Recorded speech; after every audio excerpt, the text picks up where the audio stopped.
आज हम स्टडी करेंगे one dimensional step potential. Okay, one dimensional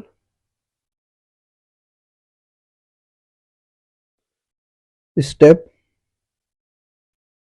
potential. Okay, so इसमें क्या है कि आपका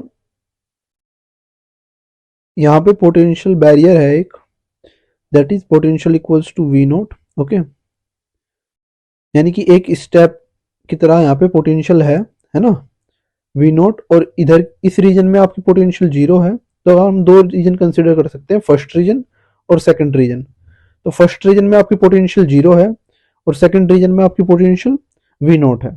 ओके, सो अगर हम फर्स्ट रीजन के लिए श्रोडिंगर वेव इक्वेशन लिखें तो रीजन वन, इसके लिए श्रोडिंगर वेव इक्वेशन लिखे तो that is minus H cut square upon 2m d square Sai 1 D x square plus potential इस रीजन में क्योंकि आपकी जीरो है तो यहाँ पे पोटेंशियल वाला टर्म आना चाहिए था।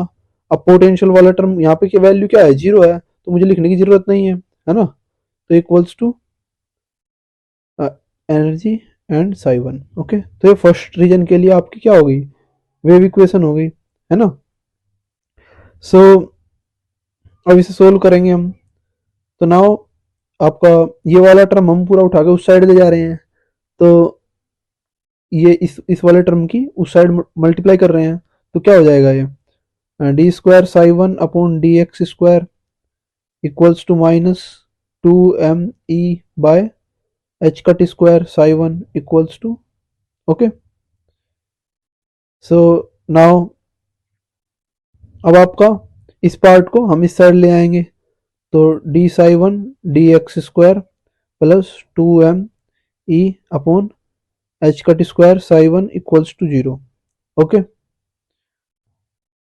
अब ये आपका एक कांस्टेंट पार्ट है जो कि आप इनफाइनाइट पोटेंशियल देखोगे, डेफिनेट पोटेंशियल देखोगे, उन सब से आपको आइडिया लग जाएगा कि अगर पोटेंशियल आपकी जीरो है तो ये वाला पार्ट आपका क्या है, कांस्टेंट पार्ट है ना। और इस कांस्टेंट पार्ट को हम अल्फा स्क्वायर कंसीडर कर दे रहे हैं, that is 2m e upon h cut square. Okay, so differential equation solve कर लेंगे। ये एक डिफरेंशियल इक्वेशन अब बन गई है, D X one square plus ये X one is the wave function in region one, है ना, और ये alpha square psi one equals to zero. Okay, अब इस डिफरेंशियल इक्वेशन का सॉल्यूशन वैसे तो मैं पिछली वीडियोस में बता चुका हूँ, बट इस वीडियो में बता दे रहा हूँ। डी बाई डी एक्स को हम डी से रिप्लेस कर देंगे, और अगर डबल डेरिवेटिव है तो उसे डी स्क्वायर से रिप्लेस कर देंगे, है ना, इस तरह से रिप्लेस कर देंगे। तो ये d square psi one plus alpha square psi one equals to zero, तो इसमें d square plus alpha square psi one equals to zero.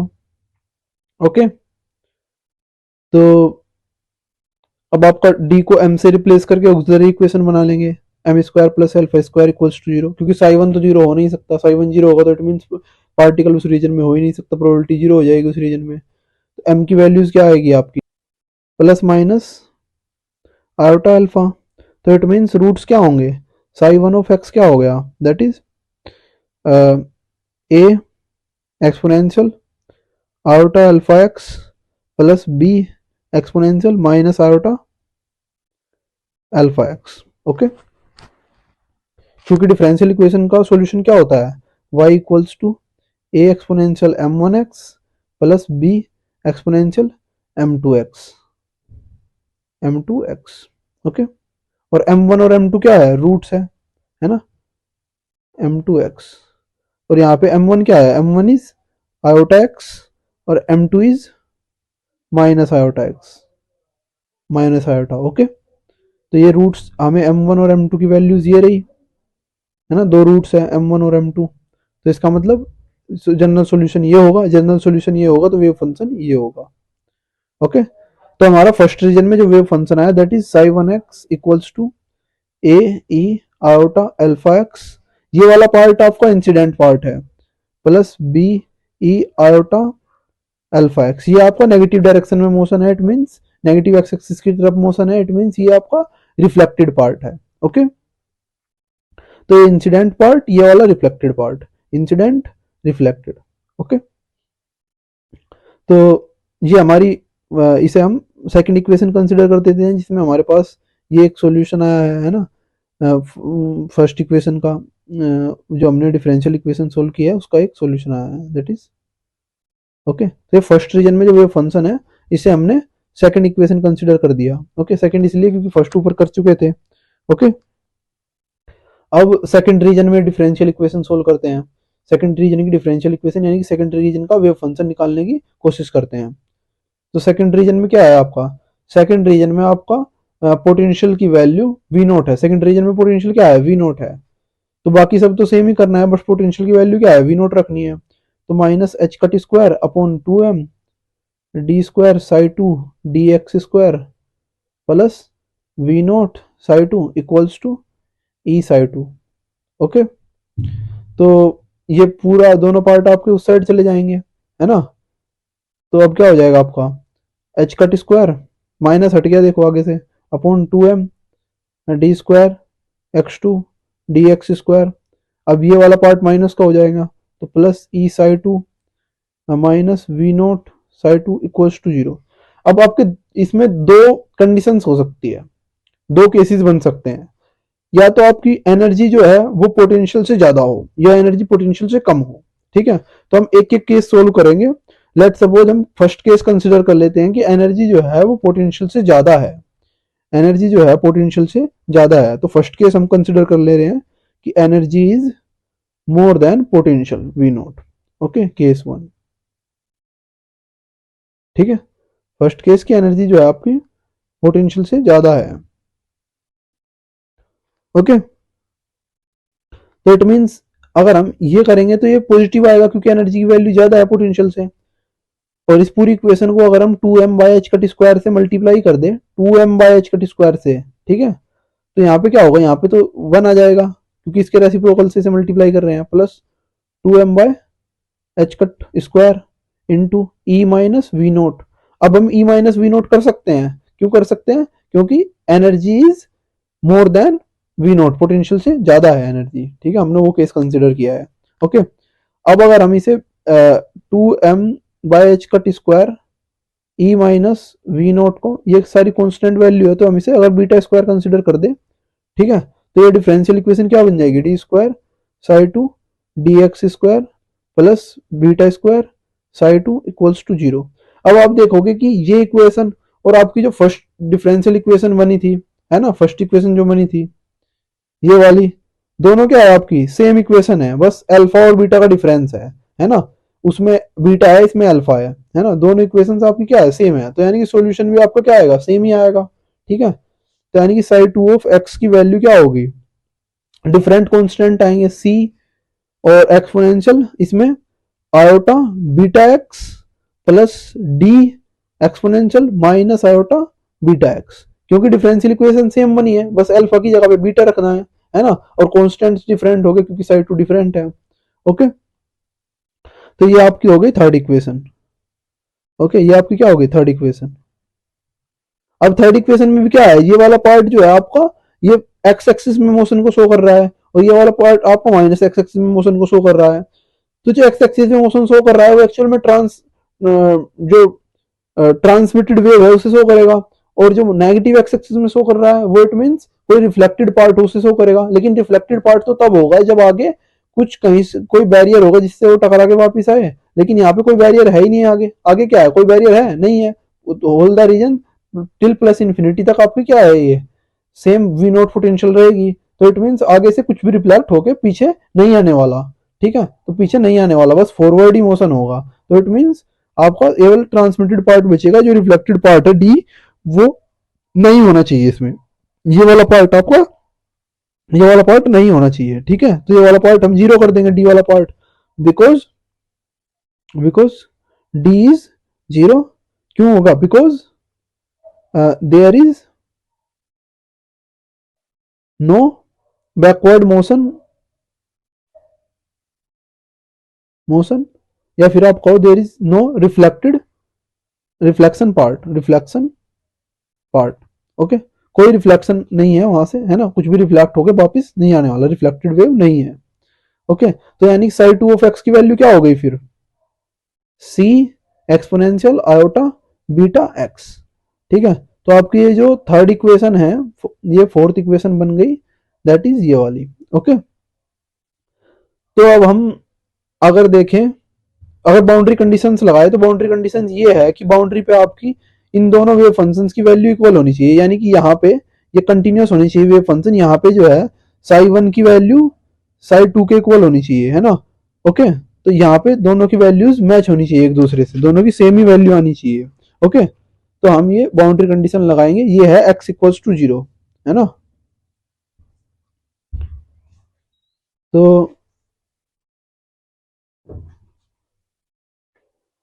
तो psi 1 of x equals to psi 2 of x at x equals to 0। Okay, तो psi 1 of x की value यानी कि second equation से लो, तो second equation से जो value लेंगे हम, उसमें x की वैल्यू 0 पुट कर दो तो a प्लस बी आ जाएगा, और इसमें फोर्थ इक्वेशन में x की वैल्यू 0 पुट कर दो तो c आ जाएगा, तो a plus B equals to c, a b c में एक रिलेशन मिल जाएगा हमें, है ना। अब सेकंड बाउंड्री कंडीशन लगाओ, दैट इज इनके डेरिवेटिव्स भी कंटिन्यूस होने चाहिए, है ना। तो derivatives at x equals to 0 पे डेरिवेटिव की वैल्यू देखो, और वो भी कंटिन्यूस होनी चाहिए। तो डेरिवेटिव्स की वैल्यू निकालेंगे तो इसका फर्स्ट का डेरिवेटिव आएगा a alpha iota exponential iota alpha x minus b alpha iota exponential iota alpha x। ठीक है, ये आपका minus iota alpha x। Okay, equals to C beta iota exponential iota beta x। ठीक है, तब इसमें से आपका, और values at x equals to 0, values at x equals to 0। ठीक है, तो x को 0 पुट करेंगे तो एक्सपोनेंशियल पार्ट तो आपका 1 हो जाएगा, और आयोटा सब में कॉमन है तो आयोटा कैंसिल आउट हो जाएगा। ठीक है, आयोटा सब में कॉमन है तो आयोटा कैंसिल आउट हो जाएगा, और इसमें से अल्फा कॉमन ले लो तो a minus B alpha equals to C beta. तो it means a minus B की वैल्यू क्या आ गई, a minus B is nothing but beta by alpha C.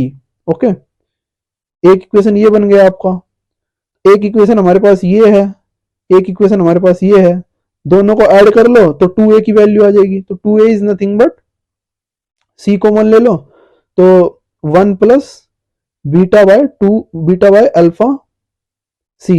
Okay, तो a की वैल्यू क्या आ गई, a की वैल्यू आ गई 1 by 2 alpha alpha plus beta, that is value of a। Okay, अब ऐसे ही आप ये a की वैल्यू जो है इस वाली इक्वेशन में रख दो, या फिर इस वाली इक्वेशन में रख दो, कोई सी भी इक्वेशन में a की वैल्यू रख दो, आपको b की वैल्यू मिल जाएगी। और b की वैल्यू क्या मिलेगी आपको, b की वैल्यू मिलेगी 1 by 2 alpha alpha minus beta C. ठीक है, क्योंकि इन दोनों को जोड़ोगे आप तो हाफ हाफ सी ऐड होके सी आ जाएगा, और a plus B equals to C है। ओके, तो ये a और b की हमने वैल्यू निकाल ली इन टर्म्स ऑफ c। आप सबकी बी और सी की वैल्यू भी निकाल सकते हो इन टर्म्स ऑफ ए। तो मतलब आप क्या करो, इन तीन कॉन्स्टेंट्स की वैल्यू किसी एक कॉन्स्टेंट के टर्म में निकाल लो, सीधी सी बात ये है। ओके, आफ्टर दैट अब हमने ए बी की वैल्यू निकाल ली, तो अब हम क्या कर सकते हैं, जो आपका अगर सी के टर्म में चाहिए, ए के टर्म में वैल्यू चाहिए, तो ए के टर्म में वैल्यू लिख सकते हैं, है ना। तो ए के टर्म में अगर आप वैल्यू निकालोगे तो ए के टर्म में क्या आ जाएगी, सी की वैल्यू आ जाएगी 2 अल्फा मल्टीप्लाई हो जाएगा, सी के टर्म में क्या है वैल्यू, ये जो 2 अल्फा यहाँ डिवाइड में है वहां मल्टीप्लाई में चला जाएगा और वो डिवाइड में आ जाएगा, तो इट मीन्स वो आपकी वैल्यू हो जाएगी 2 alpha upon alpha plus beta A, अगर आप सी की वैल्यू निकालोगे ए के टर्म में, और बी की वैल्यू निकालोगे ए के टर्म में, तो आपकी क्या हो जाएगी, इस वैल्यू से बी की वैल्यू सी की वैल्यू ए के टर्म में निकाल लो, और वो सी की वैल्यू ए वाले उसमें पुट कर दो। ठीक है, तो यहां से आपकी वैल्यू आ जाएगी बी की, तो वो आ जाएगी alpha minus beta upon alpha plus beta. ठीक है, that is equals to A.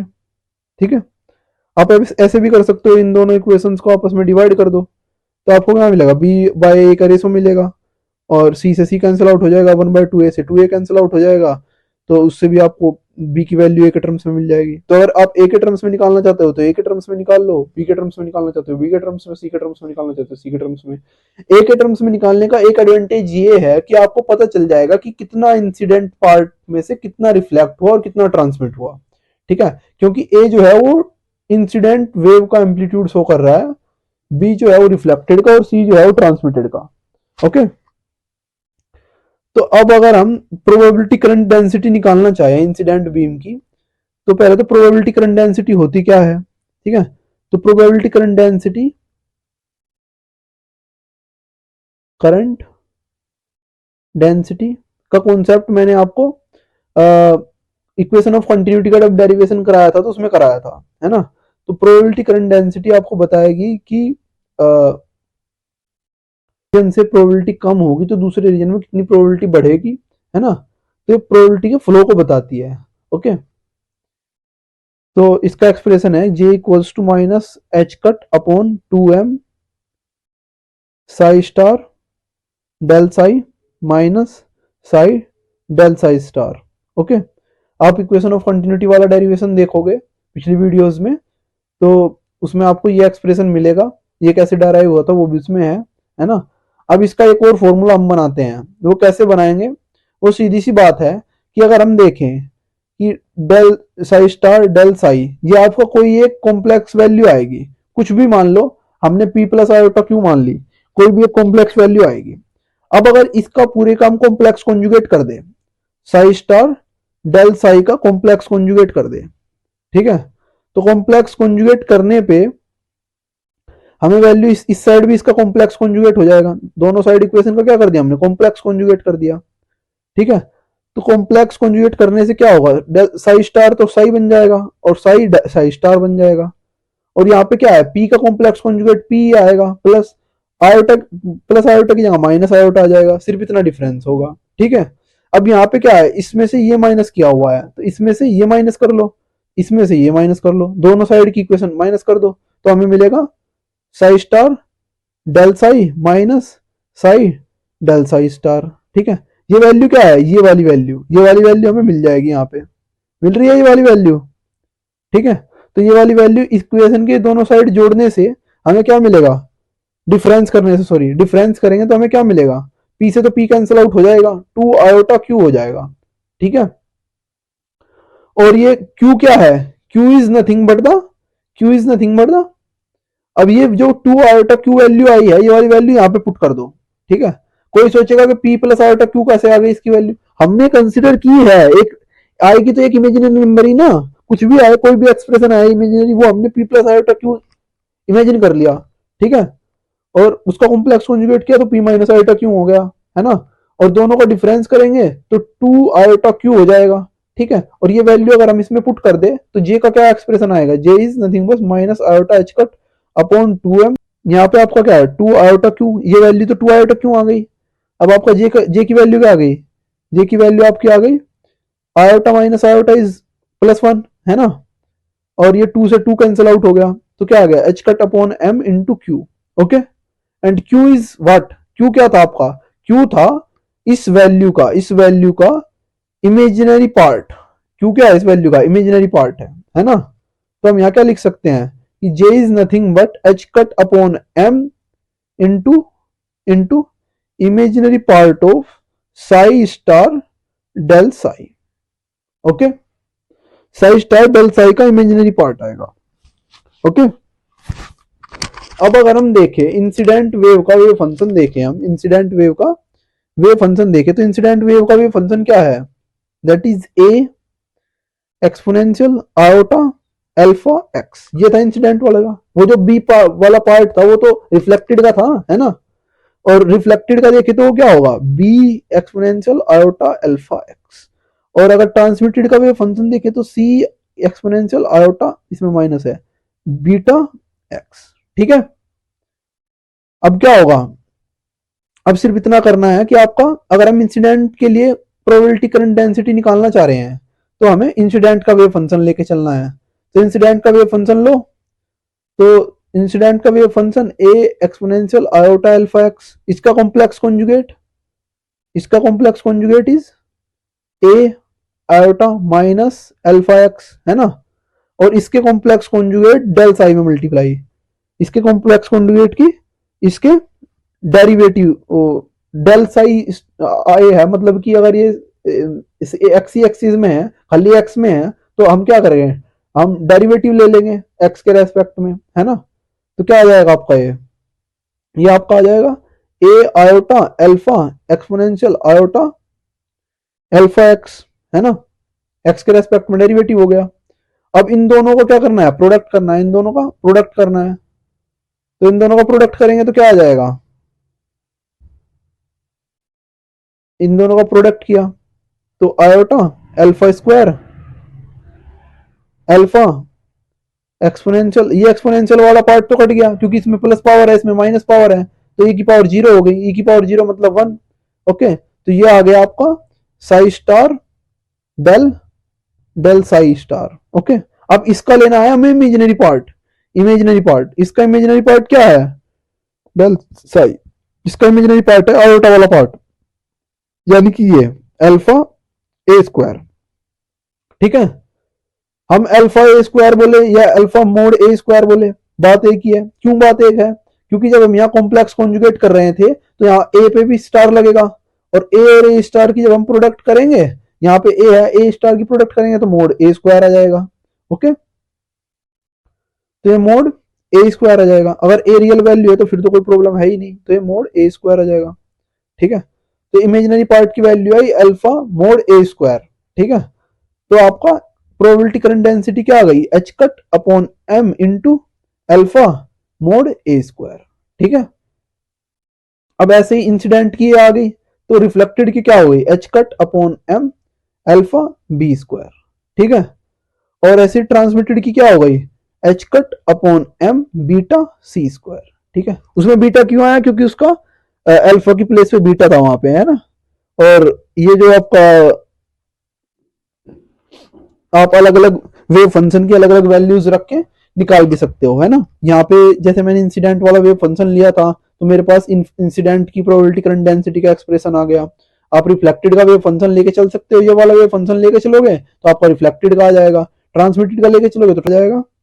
Okay, transmitted का लेके चलोगे तो ट्रांसमिटेड का आ जाएगा। ठीक है, तो अब निकालते हैं probability current density for incident wave.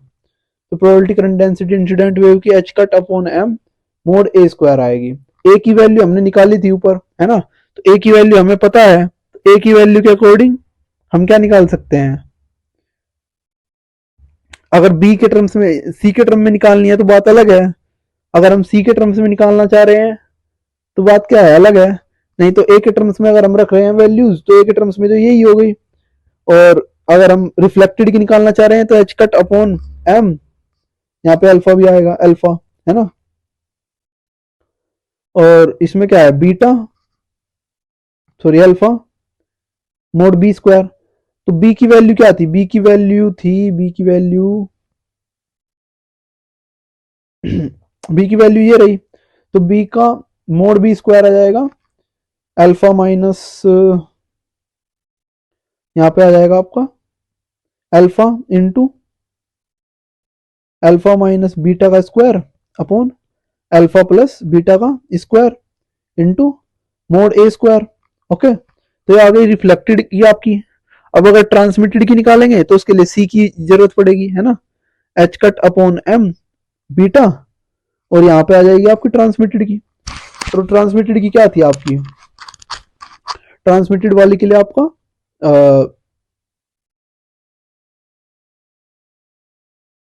उसमें आ जाएगा, देखो उसमें वैल्यू क्या थी, एक बार वैल्यू देख लेते हैं, है ना।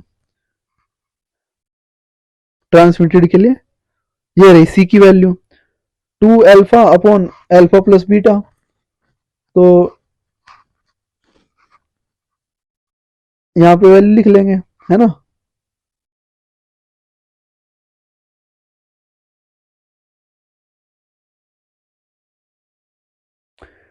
तो यहाँ पे आ जाएगा आपका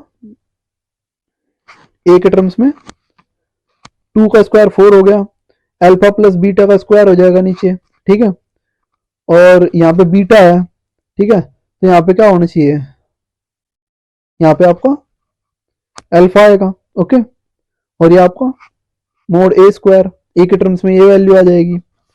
ओके, ये वैल्यू आएगी, आप चेक करके भी देख सकते हो, है ना, मोड सी स्क्वायर, सी का स्क्वायर करेंगे जब हम, ठीक है। सी की वैल्यू ए के टर्म में क्या आ रही थी, एक बार देख लेते हैं सी की वैल्यू ए के टर्म में क्या आ रही थी। सी की वैल्यू ए के टर्म में ये आ रही थी, है ना। ओके,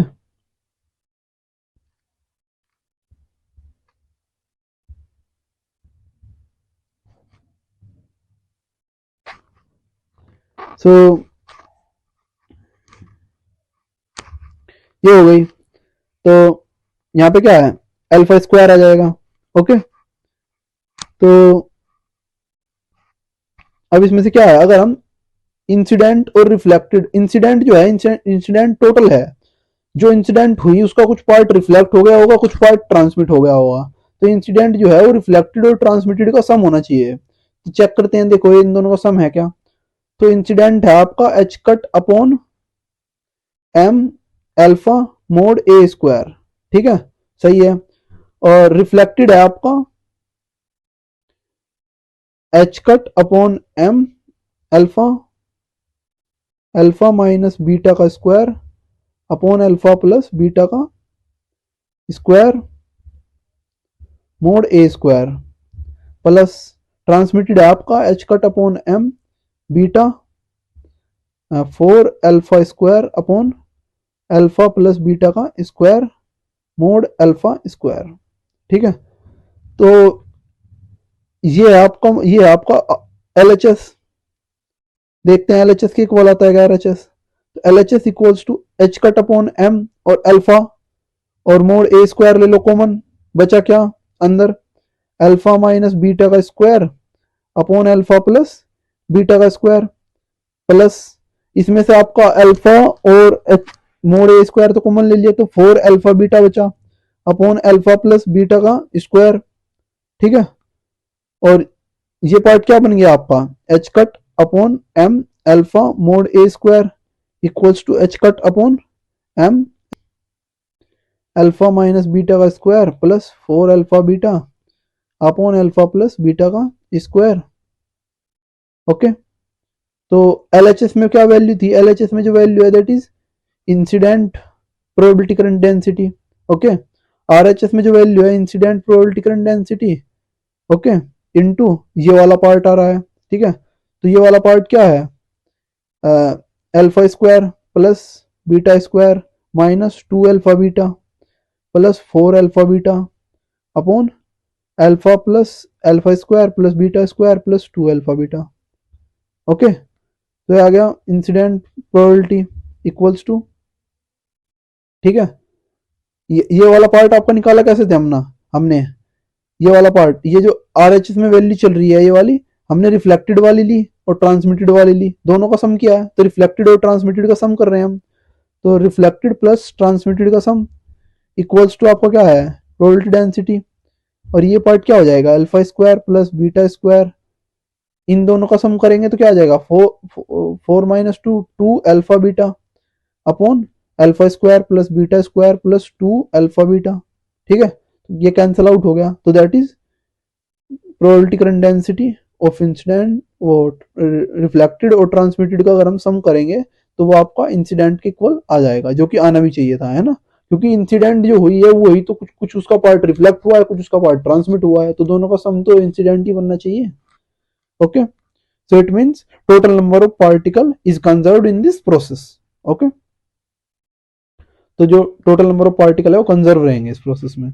ओके, कुछ उसके कुछ पार्ट रिफ्लेक्ट हो जाएगा, कुछ पार्ट ट्रांसमिट हो जाएगा, ठीक है, जितने